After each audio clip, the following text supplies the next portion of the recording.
a nuestra sección de Charlando con mi queridísima Karen Lozada. ¿Cómo estás, Karen? Hola, John. Bienvenida. Muy bien. Gracias. Qué gusto saludarte. Qué gusto. Tanto tiempo sin vernos. Tanto tiempo sin vernos.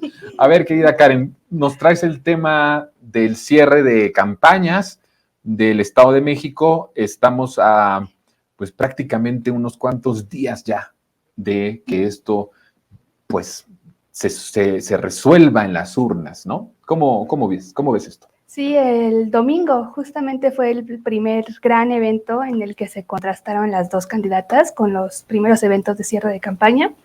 Justamente fueron ambos de los eventos, porque Delfina tuvo dos ese día, en Toluca. En Toluca ahí se midieron las fuerzas entre la coalición de la maestra Delfina, de Morena, PT y el Partido del Trabajo, y la de Alejandra del Moral, conformada por estos grupúsculos de la oposición que se andan peleando entre ellos, del PRI, del PAN, del PRD y de Nueva Alianza, y resultó bastante interesante la marcada diferencia, porque, bueno, por un lado se volvió nota que se estaban dando de sillazos los del equipo de la... Que digamos, eso fue lo más representativo del cierre de campaña de Alejandra, ¿no? Y que da cuenta de cómo está lo interno, la oposición. Si entre sus mismas bases, no sé cuántos sean realmente bases, cuántos no hayan sido, pues, convocados a partir de ciertas presiones que existieron, sí. Pero si entre ellos estaban peleando a sillazos, pues, ¿qué podemos esperar ahorita de las cúpulas? Que también es una situación parecida a la que están viviendo. Y por el otro lado, tuvimos el cierre de la maestra Delfina, que contó con los precandidatos a la presidencia de Morena, apoyando y pues cerrando filas en torno pues, a este proyecto y sobre todo a las elecciones, que para mí sí fue muy sintomático que en el segundo cierre que tuvo Delfina, la maestra, estuvieron presentes tanto Claudia Sheinbaum como el canciller Marcelo Ebrard. Los dos estuvieron presentes, no en el estrado, pero sí estuvieron en primera fila, apoyando y sumándose a los esfuerzos para que justamente el 4 de junio se logre ganar esa entidad. En el cierre, fíjate qué cosa tan importante nos traes, no me había percatado de eso. En el cierre de Toluca, por cierto, estamos viendo las imágenes sorprendentes, ¿no? Sí. O sea, convocó la maestra Delfina en los dos cierres de campaña que tuvo a más de 120,000 personas, impresionante, sí. ¿No? Esa parte. Y por el otro, el que tú dices, en este último cierre, me parece que fue en Chalco. En Chalco. Sí. Ahí estuvo Marcelo y estuvo Claudia. Ah, sí. ¿No estuvieron los otros, las otras corcholatas? El secretario estuvo en Toluca. Sí, y, pero y creo que Noroña también estuvo en Toluca. En Toluca también estuvo Noroña, ese sí. No sabes, pero creo que sí lo vi por ahí en Toluca. Pero a este de Chalco nada más entonces fueron el canciller y la jefa de gobierno. Sí, en el de Valle de Chalco estuvo tanto Claudia como Marcelo. Reitero, no lo subieron al estrado, lo cual yo creo que fue una decisión políticamente correcta, sí. Porque se hubiese desvirtuado el cierre de filas en torno a Delfina a un aplausómetro hacia tanto Claudia o Marcelo, ¿no? Sí. Que además no se trataba de eso, nada, ¿no? Sí. Creo que su sola presencia habla de este pacto de unidad, ¿no? Que al menos estamos viendo ahorita, ¿no? No sabemos qué va a pasar mañana, pero al menos ahí se refleja. ¿Cómo viste entonces las campañas, Karen? ¿Qué fue lo que sucedió con Alejandra y qué fue lo que sucedió con Delfina? A mí me daba mucha gracia que en los tweets, porque me parece que el cierre de Alejandra en uno de los cierres de Alejandra estuvo Margarita Zavala. Sí. Y Margarita Zavala ponía y presumía que había sido una campaña de propuestas y llena de ideas y de propuestas. ¿Cómo viste tú las dos campañas? Sí, aunque pues es que es lo que ahorita quieren, ¿no? Hacer creer que fue una campaña exitosa, que fue una campaña con éxito, que se logró alcanzar a Delfina y hasta superarla. Hablan del empate técnico, ¿no? No sé de dónde sacan sus encuestas. Además es desagradable esto, ¿no? Sí. O sea, que inventes algo como esto cuando vas 20 puntos abajo. Sí, o sea, ni siquiera es una diferencia mínima, son 20, de 15 a 20 son la diferencia que están marcando entre ambas candidatas, pero yo en lo particular, después de todos estos meses de campaña, de pre-campaña y ya a días de una de las elecciones más importantes, creo que la campaña de Alejandra del Moral no logró levantar. Fue una campaña sumamente desangelada, que leía por ahí estuvo sola gran parte de la campaña. Y no fue sino hasta que la maestra Delfina le dijo en el debate, ¿te estás quedando sola, Ale?, que reaccionó la oposición y ya empezaron a acercarse otros actores de la alianza, pero resultó cómico, burlesco, que les tuviera que decir Delfina que dejaron sola a su candidata, o sea, no fueron capaces de darse cuenta que estaba abandonada. Y eso creo que... Y al otro día ya todo el mundo movió la maestra Delfina, sí, con una sola frasecita. A todos. Movió a toda la oposición, sí, hicieron creo que hasta conferencia de prensa al otro día y cerraron filas y estamos presentes y todo, ¿no? Sí, estamos con Ale, no te vamos a dejar sola, y ya en los eventos estuvieron acompañándola, pero estuvo marcada la agenda de Alejandra por esta agenda justamente de Morena, por la candidata de Morena es que se marcó toda la agenda y toda la campaña de Alejandra.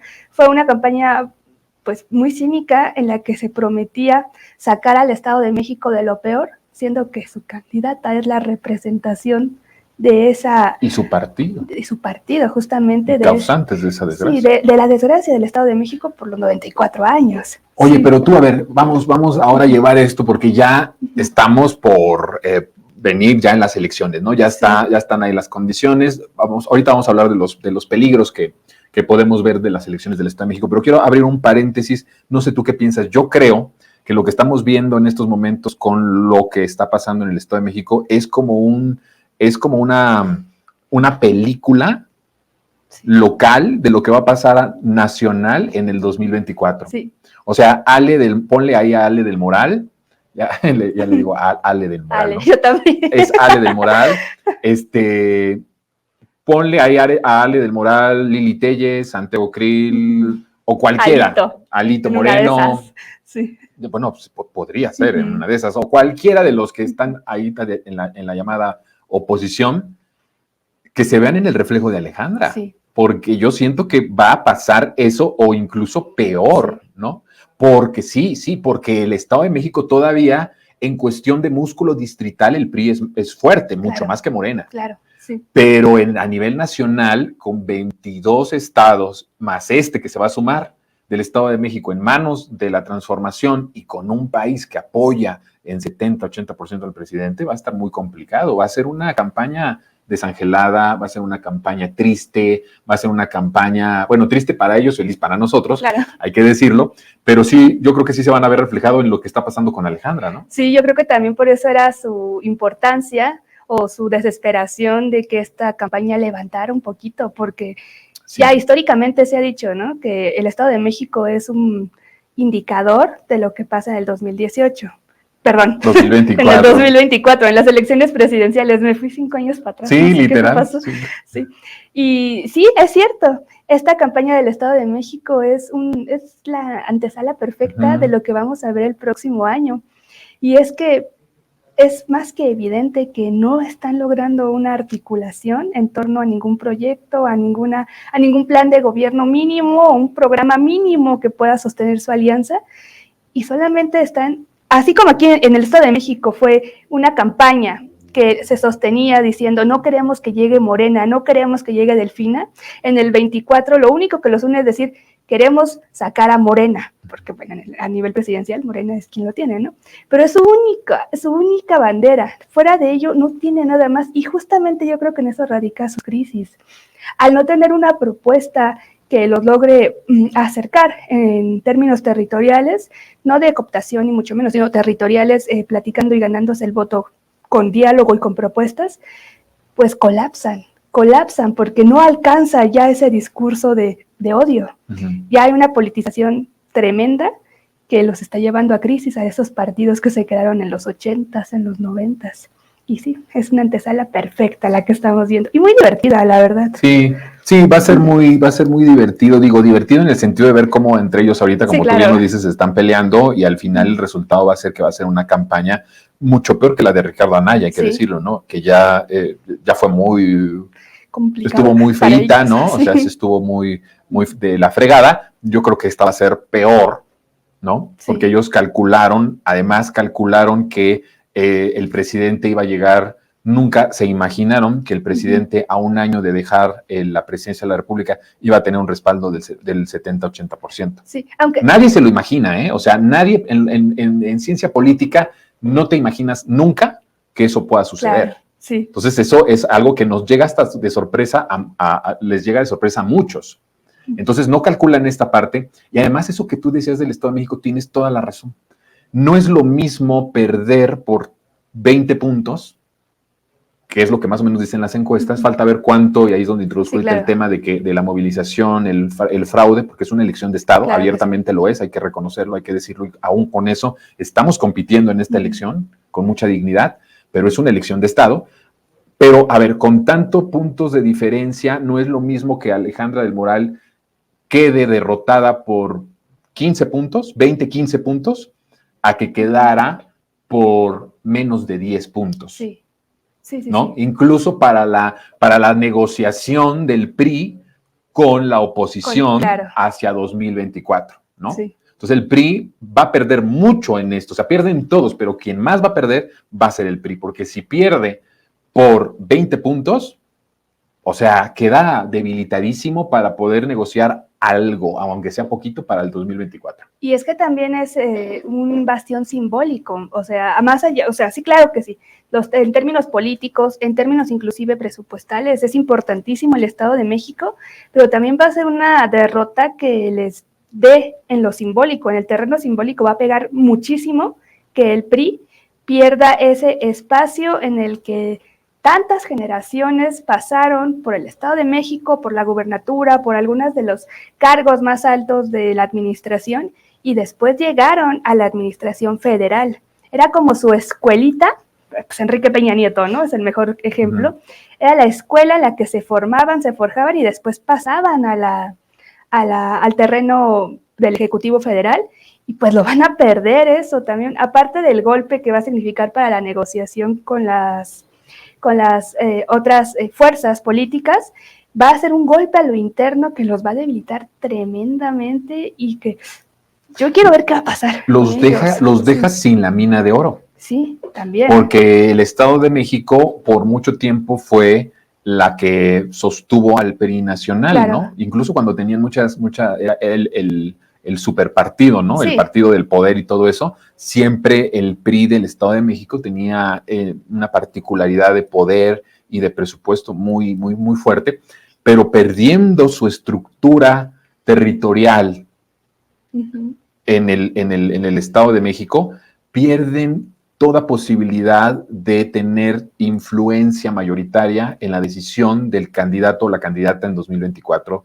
al interior de la coalición. Sí. Porque si ya ni siquiera tu estructura, que era lo que puede presumir, sí, porque claro, tiene más estructura que el PAN, porque tiene más estructura que, bueno, los chuchorrateros y que el Movimiento Ciudadano, si es que se uniera, ya no tienes nada. Sí. Pues ya no tienes nada más que Alito Moreno, entonces nada más pues por su linda cara no va a ser candidato Alito Moreno. Si él pensó que por su linda cara lo iba a hacer, lo que estaban viendo la derecha, que es tramposa, que es ratera, que es corrupta, era su estructura, pero si ya no tienes estructura en el estado más importante electoral del país, que es el Estado de México, pierdes todo. Y al interior como partido te quitan el alma. Sí.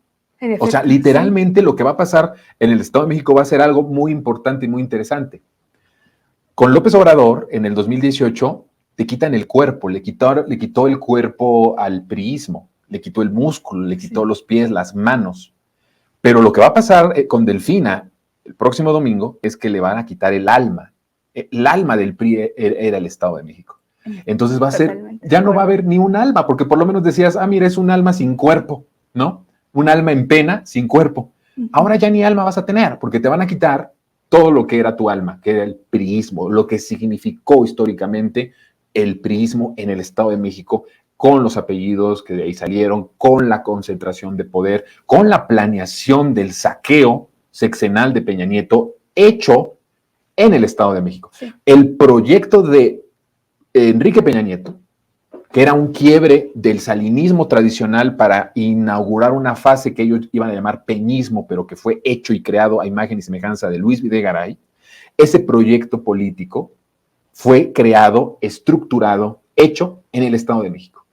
Lo que va a tener en representación, ¿no?, que le quites, que la transformación llegue al Estado de México, va a ser de dimensiones impresionantes. Pero ahí viene otra pregunta, ¿lo van a dejar perder tan fácilmente? No. Y ahí es donde tenemos que ocuparnos. Claro. Estamos a días. Lo que más podemos decir es, apliquemos el plan C ya. Apliquemos la que aplicamos en 2018, voto contundente a favor de los partidos de la Cuarta Transformación. Porque ellos van a operar con todo. ¿O a poco tú crees que van a dejar ya de brazos ya caídos? No, para nada. ¿Cómo ves? Inclusive, pues en los últimos días, en las últimas semanas, ya trascendieron varias notas, varios videos, varias fotografías de la movilización que ya está fraguando el PRI justamente. En Tlalnepantla se volvió muy sonado el tema de las despensas que tenían y que lo grabó Tomás Pliego, creo. Y como eso se va a reproducir en todos los municipios. El sindicato del Estado de México es uno de los más fuertes, eso sí hay que hacer hincapié, es un músculo que todavía tiene el PRI y que pese a que gane la maestra Delfina, va a seguir el control político en el PRI, porque bueno, ese sindicato tiene una tradición priista. ¿Cuál sindicato, perdón? El Sindicato de Trabajadores del Estado de México, el SUTIEM. Sí, justamente ese sindicato es ahorita quien está llenando gran parte de los mítines de Alejandra del Moral, porque la tradición y el apego que se tiene con el priismo es impresionante. Sin embargo, este sindicato tiene prácticas bastante agresivas, son el brazo golpeador del priismo y va a ser un factor importante en esta elección. ¿Crees que vayan a operar? Claro, ya están operando y el día de la elección van a seguir operando. Sí, además de eso, todavía tienen el control de justamente el salario, las operadoras del salario rosa, que también ya están movilizando gente, ya están convocando. Y no, estoy totalmente de acuerdo contigo, no van a querer soltar esto, pese a todo, pese a que saben que van 15 o 20 puntos por debajo, van a querer reducir la diferencia a lo mínimo que se pueda, para intentar, no sé si ganarlo en tribunales, no sé si operar un fraude, como saben bien hacerlo, ya en los cómputos distritales y demás cuestiones. Pero pese a todo eso que están haciendo, que están planeando, no creo que les alcance. Hay un sentir muy fuerte de que las y los mexicanos se están inclinando hacia la campaña de la maestra Delfina. Yo sí veo diferencias del 17 al 23 respecto al apoyo popular, al apoyo así de abajo de las calles, que se están inclinando hacia la opción de Morena. Dicen, vamos a probar una cosa diferente. Y como muestra está, no sé si me da tiempo, pero quiero narrar brevemente. Apenas hace una semana, Delfina fue a Naucalpan, cayó la lluvia más horrible que nos había tocado en el municipio, y además fue una zona muy popular, de muy difícil acceso. Pese a todo, gente de todo del municipio llegó, de todo el municipio, por una calle solamente en la que se colapsó tremendamente el tránsito. La gente se bajó y caminó. La maestra Delfina inclusive se tuvo que bajar y subir unas escaleras y un cerro. Ciento y tantas, ¿no? Sí, estuvo tremendo. Y pese a todo, llegó 3 horas más tarde porque la lluvia estuvo tremenda y la gente no se movió. La gente no se movió, se quedó ahí, y creo que eso da cuenta, o es un indicador muy claro de la necesidad y de la conciencia de no irse, de defender el voto y de salir justamente el día de la elección a culminar esta campaña que ha sido muy alegre y muy congruente, y que diría yo que después de la del 18 del presidente ha sido de las más importantes que ha tenido Morena, y de las más sensibles, de las que han estado con mayor contacto hacia las y los ciudadanos de abajo, de a pie. Eso yo lo resalto mucho de Delfina. Bueno, estamos terminando. Solo quisiera yo decir una cuestión. No sé cómo veas rápidamente, Karen. Si el domingo vemos la votación y la diferencia del triunfo de la maestra Delfina sobre Alejandra es de menos de 15 puntos, estamos hablando de una operación muy abierta del Estado, abiertamente del Estado, con todo tipo de trampas y todo tipo de perversidades de estos tramposos, ¿no? Y corruptos. Si la diferencia el día de la elección es de más de 15 puntos de la maestra Delfina sobre Alejandra del Moral, veríamos en todo caso que ni siquiera esa operación de Estado pudo haber funcionado, o tuvo eco, o tuvo éxito parcial en esas elecciones. O sea, ya no estamos viendo quién va a ganar, si va a ganar Alejandra o la maestra Delfina, sino la diferencia. Y ahí vamos a ver mucho el músculo todavía corporativo, el músculo clientelar y el músculo corrupto de operación distrital que tiene todavía el PRI. Eso es como de que todavía no podemos adelantarlo, lo veremos el domingo y el martes lo vamos a comentar porque vamos a tener mucho que comentar sobre, sobre las elecciones. ¿Te parece? Sobre las elecciones y porque también ya en ese momento vamos a tener, yo espero la respuesta de Mario Delgado para las del 24 con los presidenciales. Según él dijo que, le dijo a Marcelo que pasando las elecciones iba a convocar. Sí, los vamos a ver cuántas horas después o días después de esto va a convocar. Esperemos que las elecciones del domingo sean una fiesta. Esperemos que sí, en ambas entidades. En todos los sentidos. Bueno, Coahuila es otro tema. Complicado. Lo vamos a hablar también el próximo martes, claro pero ese es otro tema muy triste. Veremos cómo queda el escenario político en Coahuila. Va a ser también interesante verlo. Sí. ¿No? Bueno, mi querida Karen, gracias. Gracias, Nos vemos el próximo martes. Nos vemos el próximo martes y pues el llamado para que salgamos a ejercer nuestro voto los que somos del Estado de México. Ándale, bueno, pues aquí hay muchos del Estado de México, mucha audiencia, así que hay que votar el próximo domingo. Bueno, pues esto fue Charlando con Karen Lozada. Nosotros también el tiempo ya se nos terminó. No se pierdan nuestro programa mañana en punto de las 3 de la tarde aquí en